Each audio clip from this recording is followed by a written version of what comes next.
Hello বন্ধুরা, SBD কিচেনে তোমাদের সবাইকে স্বাগতম। আজকে আমরা করব নারকেলের নাড়ু। এই জন্য আগে থেকে নারকেলটাকে কুড়িয়ে রেখেছিলাম।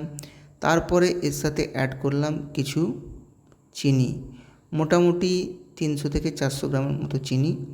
এরপর চিনি এবং নারকেলের যে কোড়া অংশটা আছে ওটাকে ভালো করে মিশ্রণ করব। মোটামুটি যতক্ষণ না নারকেল এবং চিনি একসাথে মিশে যাচ্ছে ততক্ষণ ধরে চিনি এবং নারকেলটাকে হাত দিয়ে মেশাতে থাকব।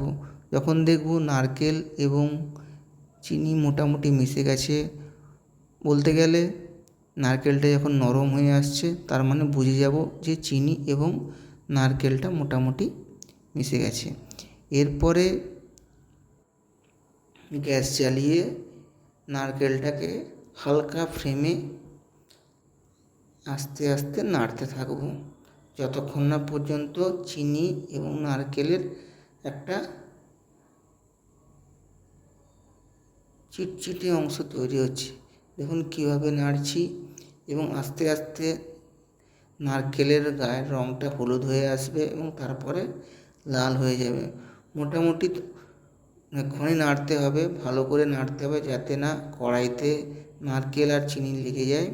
এবার দেখুন মোটামুটি লালচে কালার নিয়ে নিয়েছে। এরপরে কিছু এলাচ গুঁড়ো এর সাথে মিক্স করে দেবো ফ্লেভার আনার জন্য।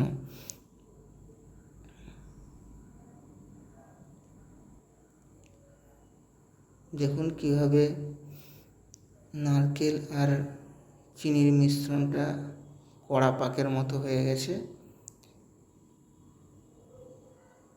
এরপর ওটাকে কড়া থেকে নামিয়ে গ্যাসটাকে বন্ধ করে হাতের মাধ্যমে শেপ দেব। পাশে একটা জলের বাটিও রেখে দেবেন, যাতে এটা তো খুব গরম, তাহলে নাড়ুটা ভালো শেপ দেবে আর হাতেও গরম লাগবে না। এভাবে নারকেলের নাড়ু আমরা খুব সহজেই বাড়িতে তৈরি করে নিতে পারবো।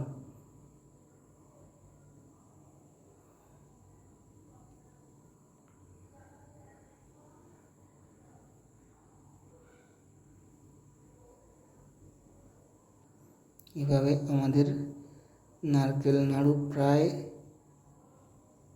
তৈরি হয়ে যাবে। দেখুন নারকেল নাড়ুগুলোকে এবার একটা থালাতে সাজিয়ে নেব, তারপর একটু হাওয়ার মধ্যে রেখে দেব যাতে একটু হাওয়াতে ওটা শুকিয়ে যেতে পারে। এইভাবেই আরও রান্নার ভিডিও দেখতে আমাদের চ্যানেলটিকে অবশ্যই সাবস্ক্রাইব করুন এবং ভালো লাগবে লাইক করুন।